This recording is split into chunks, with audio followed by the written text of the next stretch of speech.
आज मी बनवला सिंपल पद्धतीने छान असा हॉटेलसारखा गाजराचा हलवा। तर त्यासाठी मी खूप सारी अशी गाजर घेऊन आले।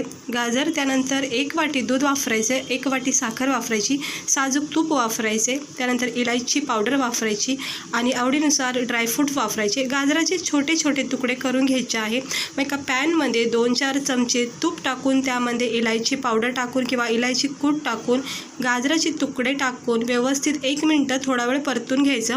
थोडं परतून झालं की मग याच्यामध्ये पूर्ण असं दूध कवर करून घ्यायचं।